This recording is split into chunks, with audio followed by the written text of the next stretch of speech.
কলেজের পঞ্চম দিন বন্ধুদের সাথে বসে আড্ডা দিতেছি। আগেই বলে রাখি আমি কিন্তু খুব দুষ্ট। মানে আমার সাথে কেউ লাগতে এলে তার 12টা বাজাই দেই। হাতে গোনা কয়েকজন বন্ধু হয়েছে, তাই সবাই মিলে কলেজ ক্যাম্পাসে বসে বন্ধুদের সাথে আড্ডা দিচ্ছি। এমন সময় কোথা থেকে একটা মেয়ে এসে বলল, তোর নাম কি? হাসান? হ্যাঁ কেন? বলার সাথে সাথে আমার কানের নিচে গরম অনুভব করলাম। হঠাৎ খেয়াল করলাম আমাকে কেউ থাপ্পড় মেরেছে। ঘুরে তাকিয়ে দেখি মেয়েটা আমার দিকে রাগী লুক নিয়ে তাকিয়ে আছে। আমি গালে হাত দিয়ে অসহায়ের মতো দাঁড়িয়ে আছি আর বললাম, আপনি আমাকে থাপ্পড় মারলেন কেন? কেন মারছি জানোস না? জানলে কি আপনাকে বলতাম। একটা কাগজের টুকরা দেখিয়ে বলল, এই লাভ লেটারটা আমাকে কেন দিছস? আর লেটারের নিচে তো তোর নাম লেখা। সুন্দরী মেয়ে দেখলে প্রেম করতে ইচ্ছে করে, তাই না? আমি তো আপনাকে চিনি না, তাহলে আমি কেন আপনাকে এটা দিতে যাব? আর আমি ওইসব ছেলেদের মতো না, বুঝছেন? ও, তাহলে কাদের মতো তুই? আমি যথেষ্ট ভালো একটা ছেলে। আইসে নবাব সাহেব, কতটা ভালো তা তো বোঝাই যাচ্ছে। আপনি মেয়ে দেখে চুপ করে আছি, না হলে নাক বরাবর একটা দিতাম। বোচা নাক আরো বোচা করে দিতাম। কি বললি তুই? আমার নাক বোচা? বোচাই তো। মেয়েটার সাথে সাথে আমার শার্টের কলার ধরে ফেললো। আমার একদম কাছে এসে রাগী লুক নিয়ে বলল, মুখ সামলে কথা বল, তা না হলে গিয়ার বক্স ফাটায় দেব। ভবিষ্যৎ অন্ধকার হয়ে যাবে। আমি একটু ভয় পেয়ে গেলাম। এটা মেয়ে না অন্য কিছু? মা মা মা- মা- মানে? যা শুনছস ঠিকই শুনছস। এরপর যেন আমার পেছনে না দেখি, বলে দিলাম। বলেই আমার কলার ছেড়ে দিল। আর ক্যাম্পাসে সবাই আমাদের ঝগড়া অবাক হয়ে দেখছে। মেয়েটা চলে যাইতেছিল আর বারবার রাগী লুক নিয়ে আমার দিকে তাকাচ্ছে।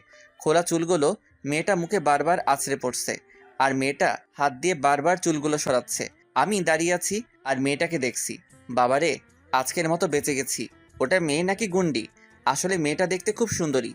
মুখের দিকে তাকালে বোঝা যায় মেয়েটা রাগী হলেও খুব মায়াবী। আর একটা কথা, মেয়েটার কিন্তু নাক বোচা না। আমি ওইটা রাগ করে বলছি। মেয়েটা চলে যাচ্ছে, কিন্তু আমিও কম কিসে। হাতে মুঠো করে বালু তুললাম আর দিলাম একটা দৌড়। দৌড়ে মেয়েটার কাছে যেতেই বালু ছুঁড়ে মারলাম ওর চুলে, আর আমাকে পাইকে দিলাম এক দৌড়। আর মেয়েটা আমাকে পেছন থেকে ডাকছিল। আমি তাতে কান্না দিয়ে সোজা বাসায় চলে আসলাম। বাসায় গিয়ে ফ্রেশ হয়ে ফোন নিয়ে গল্প লিখতে শুরু করলাম। বলতে পারেন এটা আমার প্রতিদিনের অভ্যাস। একটা গল্প লিখে বিছানায় শুয়ে ভাবলাম, মেয়েটা যেমন রাগী, তাতে মনে হয় আমাকে যদি পরে খুঁজে পায় তাহলে আমি তো শেষ। কিন্তু মেয়ে রাগী হলে কি হবে? রাগী মেয়েরা প্রেম খুব ভালোভাবে জানে, এটা আমি খুব ভালো করেই জানি। এইসব ভাবতে ভাবতে কখন যে ঘুমিয়ে পড়ছি নিজেও জানি না। ঘুম থেকে উঠে আম্মুর কাছে গেলাম কিছু টাকা নিতে। নতুন পরিবেশ, তাই বন্ধুদের সাথে একটু ভাব করে নিলে ভালো হয়। আম্মু আমাকে কিছু টাকা দাও, বন্ধুদের সাথে আড্ডা দিতে যাব। হাসান বাবা, তোমার কি কিছু হয়েছে? না আম্মু, কি হবে, আমি ঠিক আছি। তোর গালে ওটা কিসের দাগ? দেখে মনে হয় তো কোনো মেয়ে চড় দিছে। আরে চিন্তা করিস না হাসান, প্রেম এসব হয়ই। আমি তো তোর বাবাকে 5টা চড় মেরেছিলাম কলেজ লাইফে। তারপর তো প্রেমটা হলো আমাদের। আমি আম্মুর কথা শুনে লজ্জায় মাথা নিচু করে চলে আসছিলাম। কি রে, টাকা নিয়ে যা। ওকে দাও। আসলে আমরা কয়েকদিন হলো এই বাসাটা ভাড়া নিলাম। আব্বুর কাছে সুবিধার জন্য এই বাসাটা ভাড়া নিতে হলো। আমরা দ্বিতীয় তলায় থাকি, আর নিচের তলায় নাকি বাড়িওয়ালা থাকে। শুনেছি বাড়িওয়ালার নাকি একটা মেয়ে আছে, আর দেখতেও খুব সুন্দর। আরে আমি এসব কেন ভাবছি? আমি তো ভালো ছেলে। কথাগুলো বলতে বলতে সিঁড়ি দিয়ে নামছি, এমন সময় কে যেন আমার সাথে ধাক্কা দিল। খেয়াল করলাম আমি ফ্লোরে পড়ে আছি, আর আমার উপরে 100 কেজির বস্তা পড়ে আছে। না না, বস্তা না, এ তো সেই কলেজে ঝগড়া হয়েছিল ওই মেয়েটা। তার মানে কি? খুঁজতে খুঁজতে বাসা পর্যন্ত চলে এসেছে, মেয়েটা আমার উপরে পড়ে আছে, আর মেয়েটার চুলগুলো আমার মুখের উপরে আশ্রে পড়ছে। আহা, কি আরাম, বলে বোঝাতে পারবো না।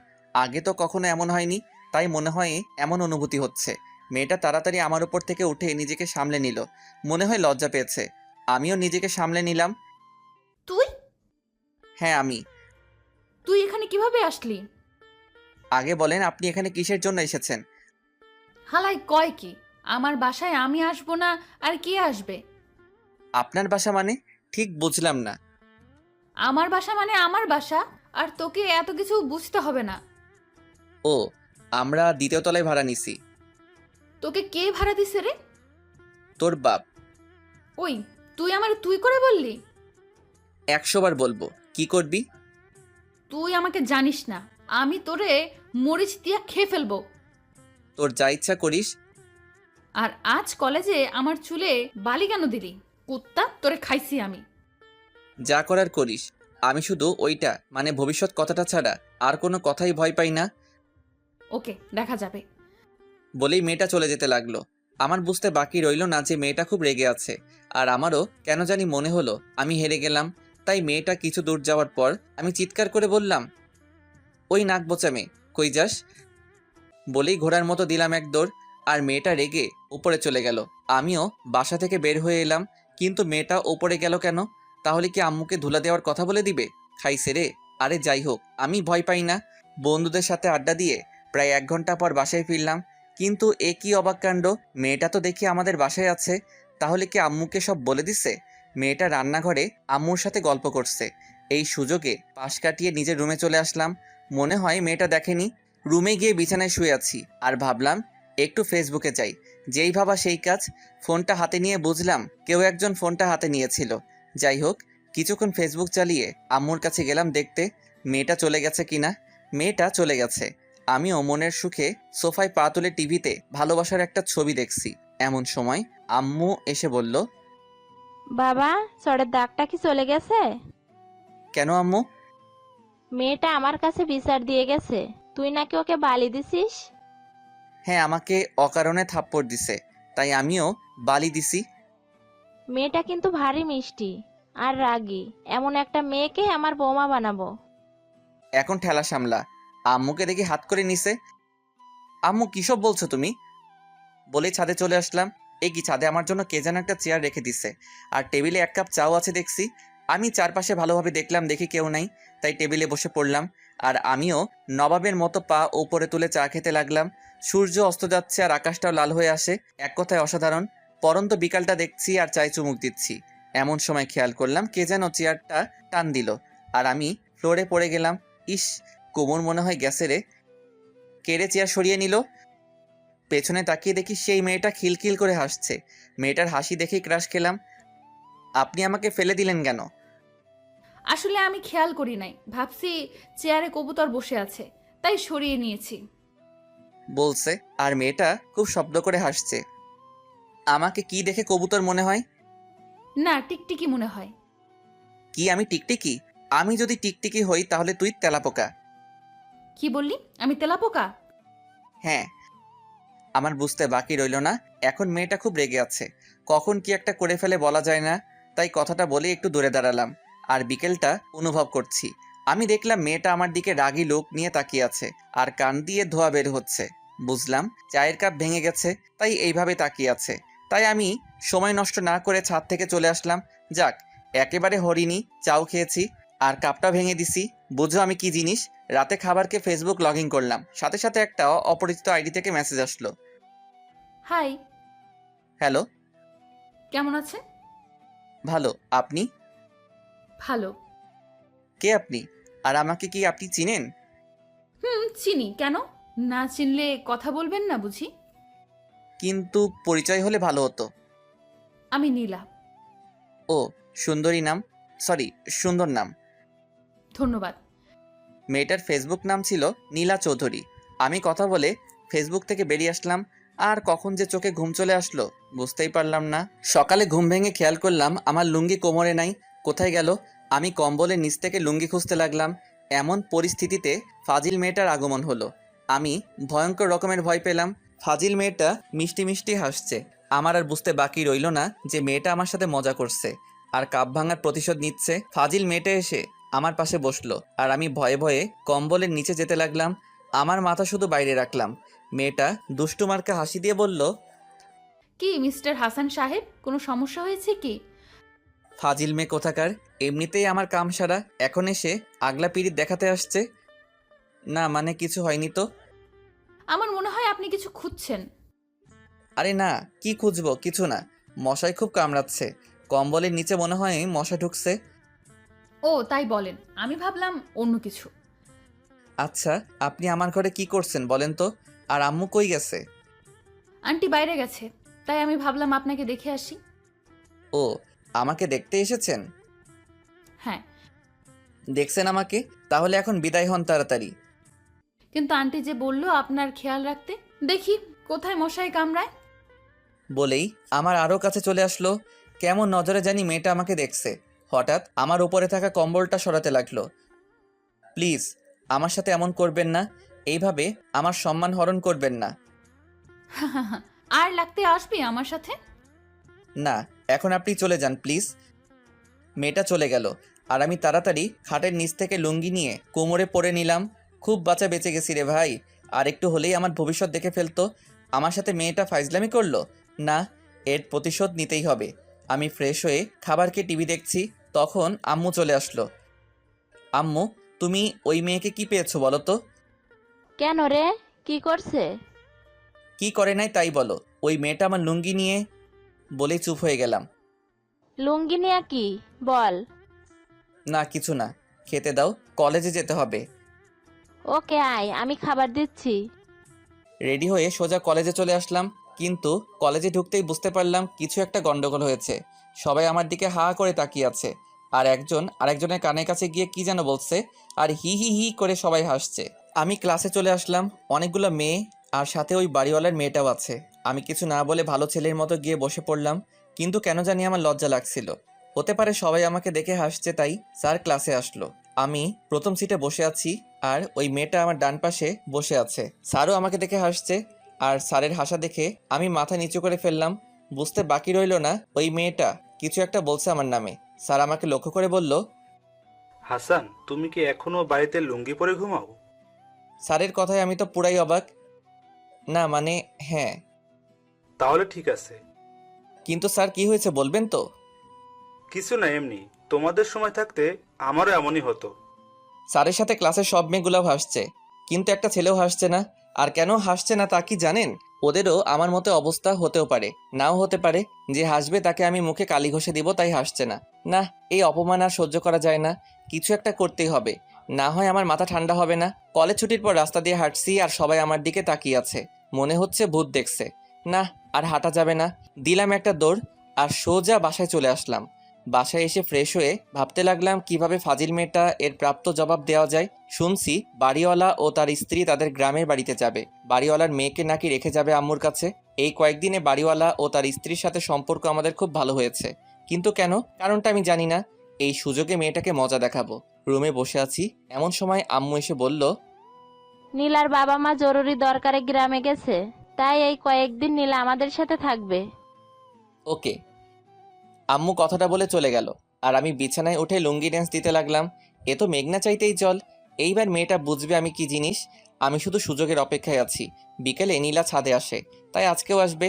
নীলা আম্মুর সাথে গল্প করছে, আর কিছুক্ষণ পরে নীলা ছাদে যাবে। হঠাৎ দেখলাম নীলা ছাদে যাচ্ছে। আমি আর দেরি না করে ছাদে যাব এমন সময় আম্মুর চোখে ধরা পড়ে গেলাম। হাসান, কোথায় যাচ্ছিস? না মানে কবুতর দেখতে যাচ্ছি আম্মু। কবুতর দেখতে নাকি নীলাকে দেখতে? কি যে বলো তুমি। লজ্জায় ওখান থেকে চলে আসলাম। নীলা ছাদেই আসে দেখছি। আমি নীলার খুব কাছে গিয়ে দাঁড়ালাম। নীলা আমাকে দেখেও না দেখার ভান করলো। আমি যে লুঙ্গি পরে ঘুমাই আর সকালে লুঙ্গি খুঁজে পাই না, এই কথা সবাইকে কি আপনি বলছেন? কোনো কথা বললো না। কি হলো, কথা বলছেন না কেন? হ্যাঁ, কেন বলছেন? আমার ইচ্ছা হয়েছে তাই বলছি। আর আমি তো মিথ্যা কিছু বলি নাই, সব সত্যি বলছি। ওকে। বলেই নীলার হাত ধরে টান দিলাম। আমি নীলার কাছে একটু একটু করে এগোচ্ছি। নীলা ভয়ে কাঁপছে। নীলা একটু একটু করে পেছনে যাচ্ছে। ওই, আপনি আমার দিকে এইভাবে আসছেন কেন? আমি শুধু দুষ্টু হাসি দিলাম। প্লিজ আমার কাছে আসবেন না। কেন, যখন আমাকে সবার সামনে অপমান করছো তখন? এখন আমি তোমাকে কিছু করে ফেলবো, হা হা হা। নীলা শুধু পেঁচাচ্ছে। একসময় দেয়ালে পিঠ থেকে গেল। আমি দেয়ালে 2 হাত দিলাম আর নীলাকে আটকে ফেললাম। নীলা ভয় কাঁপছে। নীলার শুধু আমার দিকে তাকিয়ে আছে। আমি নীলার খুব কাছে চলে আসলাম। আমি শুধু নীলার মুখটা দেখছি। লজ্জায় আর ভয়ে মুখটা লাল হয়ে গেছে। আমি ওর কাছে গিয়ে বললাম, আজকে তোমাকে আমি ছাড়ছি না। প্লিজ আমার সাথে এমন কিছু করবেন না। আমি আর আপনার সাথে লাগতে যাব না। তা বললে তো হবে না, বলে নীলার গোলাপি ঠোঁটের খুব কাছে চলে আসলাম। নীলার ঠোঁট দুটো কাঁপছে। আমার ঠোঁট নীলার ঠোঁটের কাছে নিতেই নীলা আমার নিচের ভবিষ্যৎ বরাবর কিক মারল। আমি জেডের মতো করে দাঁড়িয়ে রইলাম। এরপর নীলা আমার কাছে এসে যা করলো তার জন্য আমি মোটেও প্রস্তুত ছিলাম না। নীলা কাছে এসে বলল, কি মিস্টার হাসান সাহেব, আমার সাথে লাগতে আইছো তাই না? এবার দেখো আমি কি করি। বলেই বাঁচাও বাঁচাও বলে চিৎকার শুরু করলো। আমি শুধু হাবুর মতো বাঁকা হয়ে দাঁড়িয়ে আছি। ফাজিল মেয়েটা যে হারে গরুর বাচ্চার মতো চেঁচামেচি করছে, তাতে এলাকার লোকজন আসতে সময় লাগবে না। এইবার আমি কোনো লেট করিনি, সোজা মেয়েটার কাছে গিয়ে হাঁটু মুড়ে বলেই দিলাম, আপনারা কি ভাবছেন হাঁটু মুড়ে প্রপোজ করব? আরে ওইসব কিছু আমার দ্বারা হবে না। মেয়েটার কাছে গিয়ে হাঁটু মুড়ে বললাম, প্লিজ প্লিজ আপু, আমার এত বড় সর্বনাশ করবেন না। নীলা বাঁচাও বাঁচাও বলে চেঁচামেচি করেই যাচ্ছে। প্লিজ এমন করবেন না, সবাই আসলে ঝামেলায় পড়ে যাব। মেয়েটা গরুর বাচ্চার মতো ভ্যা ভ্যা করেই যাচ্ছে। আপনি যা বলবেন আমি তাই করব, প্লিজ একটু চেঁচামেচিটা থামান। কি? আমি যা বলবো তাই করবেন? হ্যাঁ করব। কালকে ঠিক 10টায় কলেজ পালিয়ে আমাকে নিয়ে ঘুরতে যেতে হবে। কি কলেজ পালিয়ে? আমি পারবো না। তাহলে আমি চেঁচামেচি করব আর লোক জড়ো করব। না না, ওকে আমি রাজি।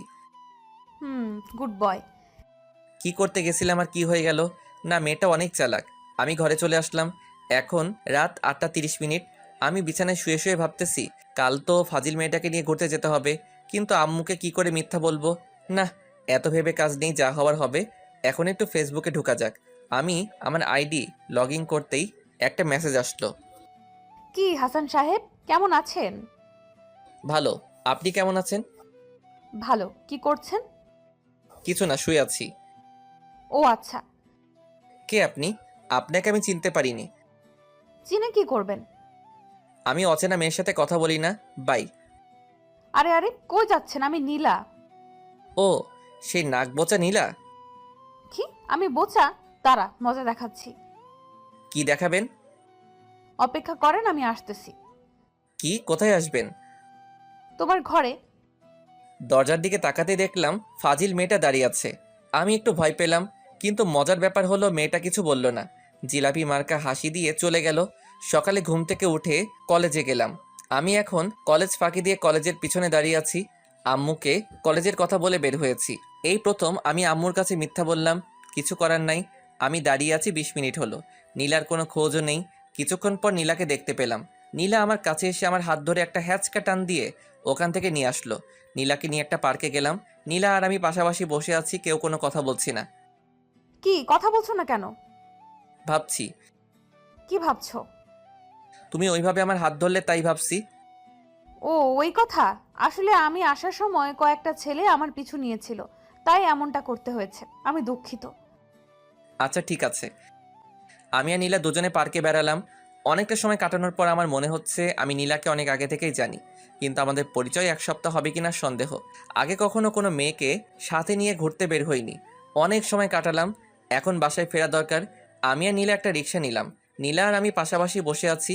নীলা শুধু বকবক করেই যাচ্ছে, যেমন নীলার কি করতে ভালো লাগে, কি কি খেতে ভালোবাসে, এইসব আমাকে বলার সুযোগই দিচ্ছে না। কথা বলতে বলতে বাসার কাছে চলে আসলাম, কিন্তু সমস্যা হলো আমরা দুজন যদি একসাথে বাসায় যাই তাহলে আম্মু সন্দেহ করবে। তাই আমি নীলাকে আগে বাসায় পাঠিয়ে দিয়ে আমি কিছুক্ষণ পর বাসায় গেলাম। বাসায় গিয়ে ফ্রেশ হয়ে একটু ফেসবুকে ঢুকলাম। তখনই নীলা আমার রুমে আসলো। আম্মু ডাকছে, খাবেন চলুন। আম্মু মানে? আমার আম্মু আপনার আম্মু কেমনে হলো? আন্টি বলেছে আম্মু বলে ডাকতে, তাই এখন থেকে ওইটা আমারও আম্মু। তাড়াতাড়ি আসেন, আমরা আপনার জন্য অপেক্ষা করছি। ওকে, আপনি যান, আমি আসতেছি। মেয়েটা চলে গেল আর আমিও একটু অবাক হলাম। আমার সাথে কি হচ্ছে কিছু বুঝতেছি না। যাই হোক, আমার বুঝেও কাজ নেই, আম্মু তো আমারই থাকছে। আমি খাবার খাওয়ার জন্য খাবার টেবিলের সামনে আসলাম। আম্মু, আব্বু আর নীলা বসে আছে। আমিও গিয়ে খেতে বসলাম। সবাই খেতে ব্যস্ত, কিন্তু আমি খেয়াল করলাম কেউ একজন টেবিলের নিচ দিয়ে আমার পায়ে লাথি দিচ্ছে। আমি ভাবলাম হয়তো ভুলে লাথি লাগছে, কিন্তু না, একই ঘটনা বারবার ঘটছে। কিছু বুঝতে পারছি না। আমি মাথা তুলে নীলার দিকে তাকাতেই দেখলাম নীলা দুষ্ট হাসি দিল। আমার আর বুঝতে বাকি রইল না এটা কার কাজ। এবার আর সহ্য করা যায় না। নীলা বারবার আমার পায়ে সুড়সুড়ি দিচ্ছে, কখনো পায়ে আবার কখনো আমার প্যান্টের ভেতর দিয়ে ওর পা ঢুকিয়ে দিচ্ছে। ঘটনা বেড়েই চলেছে। খাবার খেতে আরও সময় লাগবে। এই সময়ের মধ্যে মেয়েটা কি করে ফেলে বলা যায় না। আমি তাড়াতাড়ি খাওয়ার চেষ্টা করছি, একের পর এক খাবার মুখে তুলছি আমি। আমাকে দেখে মনে হচ্ছে অনেক দিন ধরে না খাওয়া। আমার এমন খাওয়া দেখে আম্মু আব্বুর মনে প্রশ্ন জাগলো। শেষমেশ আব্বু বলেই ফেললো, কিরে এইভাবে খাচ্ছিস কেন? কিছু না আব্বু, একটু কাজ আছে তাই তাড়াতাড়ি খেতে হচ্ছে। ও, মেয়েটা কোনো মতেই ফাইজলামি থামাচ্ছে না। আমার এমন কাণ্ড দেখে নীলা মিষ্টি মিষ্টি হাসছে। এতক্ষণ শুধু এক পা দিয়ে জ্বালাচ্ছিল, এখন দুই পা দিয়ে জ্বালাচ্ছে। এক পর্যায়ে আমার বিষম পেল। আম্মু টেবিল থেকে উঠে এসে আমার মুখে পানি ধরছে আর মাথায় হাত বুলিয়ে দিচ্ছে। কিছু সময় পর খেয়াল করলাম নীলা ওর ফাইজলামি করা বন্ধ করছে। আমি উপরে চোখ তুলে নীলার দিকে তাকাতেই খেয়াল করলাম নীলার চোখের কোণে বিন্দু বিন্দু পানি জমে গেছে। আমি খাবার খেয়ে রুমে চলে আসলাম। কিছু সময় পর নীলা আমার রুমে আসলো, কিন্তু কোনো কথা বলছে না। আমি আমার মতো ফেসবুকে মন দিয়েছি। আমি চোখ তুলে নীলাকে বললাম, কিছু বলবেন? সরি। সরি কেন? আসলে আমি খাবার সময় আপনাকে বিরক্ত করলাম তাই। ও, ওকে সরি বলতে হবে না। এমনিতে আমারও ভালোই লাগছিল। কথাটা আস্তে করে বললাম, কি করছো? কিছু না, ফেসবুকে গল্প লিখছি। আমিও কিন্তু তোমার গল্প পড়ি। ও তাই? হুম। তো তোমার গার্লফ্রেন্ড কেমন আছে? আপনি ভালো থাকলে আমার গার্লফ্রেন্ডও ভালোই আছে। আস্তে আস্তে বললাম কথাটা। কি বললেন? না কিছু না, আমার গার্লফ্রেন্ড নেই। বিশ্বাস হয় না আমার। আরে সত্যি কথা, কিন্তু কয়েকদিনের মধ্যে হয়ে যাবে। নীলা মিষ্টি হাসি দিয়ে চলে গেল। আমিও ঘুমিয়ে পড়লাম। এইভাবে আমি আর নীলা প্রায়ই ঘুরতে যেতাম, কখনো পার্কে, আবার কখনো রেস্টুরেন্টে, কখনো মলে। আজকে 4 মাস হলো আমার আর নীলার বন্ধুত্ব। আমি নীলার খুব ভালো বন্ধু হয়ে গেছি। এখন নীলা আমাকে তুই করে বলে আর আমিও বলি। নীলা সব কথা আমার সাথে শেয়ার করে, কিন্তু আমাদের সাথে ঝগড়া হওয়া এখন একেবারে বন্ধ হয়ে যায় নাই। মাঝে মাঝেই নীলা আমার সাথে ঝগড়া করে। এই তো 2 দিন আগের কথা, কলেজে নীলার বান্ধবী নিহা নামের মেয়েটা নাকি আমাকে পছন্দ করে, কিন্তু এটা আমি জানতাম না। তাই কলেজ শেষে নিহার সাথে কথা বলতে দেখে নীলার খুব অভিমান হয়। রাস্তায় কিছু না বললেও বাসায় গিয়ে বালিশ দিয়ে মেরে আমাকে ইচ্ছে মতো ধোলাই দিছে। এখন বাস্তবে ফেরা যাক। আমি আর নীলা প্রতিদিনের মতো আজও একসাথে কলেজে এসেছিলাম, কিন্তু কলেজ ছুটির পর আমি নীলাকে দেখতে পেলাম না।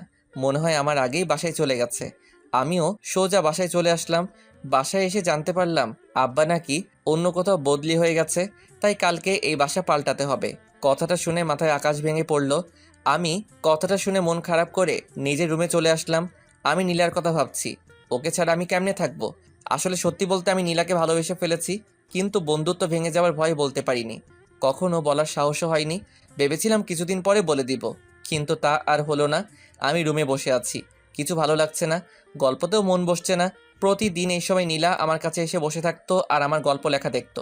আজকে আসলো না, হয়তো নীলাও জেনে গেছে আমাদের বাসা ছাড়ার কথা, তাই আজ আসলো না। কিছু সময় পর আম্মু আসলো। হাসান, খেতে আয়। না আম্মু, আমার ভালো লাগছে না, তোমরা খেয়ে নাও, আমি খাবো না। কেন, কিছু কি হয়েছে তোর? কিছু হয়নি, তুমি যাও এখান থেকে। ওকে। আম্মু চলে গেল। আমিও কিছু সময় বসে থেকে ছাদে গেলাম। নীলাও প্রতিদিন বিকেলে ছাদে আসতো, কিন্তু আজকে আসে নাই। আমিও কিছু সময় থেকে ওখান থেকে চলে আসলাম। কিছু ভালো লাগছে না। ভাবলাম বন্ধুদের সাথে আড্ডা দিলে হয়তো ভালো লাগবে, কিন্তু কোনো কথাই আমার কাছে ভালো লাগছে না, বিরক্ত লাগছে। আমি রাতেও খেলাম না। আজকে সারাদিন নীলা আমার সামনে আসেনি। এসব ভাবতে ভাবতে কখন যে ঘুমিয়ে পড়লাম নিজেও জানি না। পাখির ডাকে ঘুম ভাঙলো। আমি ফ্রেশ হয়ে খাবার খেতে গেলাম। কি আর করার, বাসা থেকে যাওয়ার আগে আমি নীলাকে ভালোবাসার কথা বলবোই, তাতে যা হওয়ার হবে। আমি দেখলাম নীলা ছাদে যাচ্ছে, কিন্তু এই অসময়ে নীলা কখনো ছাদে আসেনি। আমাকে যা বলার এখনই বলতে হবে। আমিও নীলার পিছু পিছু ছাদে গেলাম। নীলা আর আমি দাঁড়িয়ে আছি, কেউ কোনো কথা বলছি না। আমার নীলার সাথে কথা বলতে মনটা খুব ব্যাকুল হচ্ছে। হঠাৎ নীলা বলে উঠল, শুনলাম আজকে নাকি বাসা ছেড়ে দিচ্ছিস। হ্যাঁ। যা, সব গুছিয়ে ফেল, আর একটু পরেই চলে যেতে হবে। নীলা একটু আমার দিকে ঘুরে দাঁড়াবি প্লিজ। নীলা আমার দিকে ঘুরতেই আমি নীলাকে জড়িয়ে ধরলাম। নীলা, আমি তোকে খুব ভালোবাসি। আমি তোকে ছাড়া এক মুহূর্ত থাকতে পারবো না। আমি তোকে অনেক অনেক ভালোবাসি রে, প্লিজ আমাকে ছেড়ে যাস না। কথাগুলি বলছি আর বাম হাত দিয়ে চোখের পানি মুছে ফেলছি বারবার। নীলা কোনো কথা বলছে না, হয়তো অবাক হয়েছে। এখন হয়তো নীলা আমাকে ওর কাছ থেকে ছাড়িয়ে থাপ্পড় মেরে চলে যাবে। তবুও আমি নীলাকে খুব শক্ত করে ধরে আছি, হয়তো এটাই আমাদের শেষ দেখা। হঠাৎ নীলা আমাকে জড়িয়ে নিল। আমিও অবাক হলাম, কথাগুলো সত্যি হতে চলেছে। নীলা আমার দিকে রাগী লুক নিয়ে তাকিয়ে আছে। আমি মাথা নিচু করে আছি। আর চোখের পানি মাটিতে পড়ছে। হঠাৎ করেই নীলা চেঁচামেচি শুরু করলো। আব্বু আম্মু এদিকে আসো। আমি কিছুটা অবাক হলাম। নীলার বাবা মা আর আমার বাবা মা ছাদে চলে আসলো। আব্বুর হাতে মিষ্টি দেখে আমি অবাক হলাম। এই নিন বেআই মশাই, মিষ্টি খান। আমাদের প্ল্যান সফল হলো। নীলার আব্বু আর আমার আব্বু মিষ্টি খাচ্ছে। আমি আম্মুর দিকে তাকাতেও দেখলাম একই কাহিনী।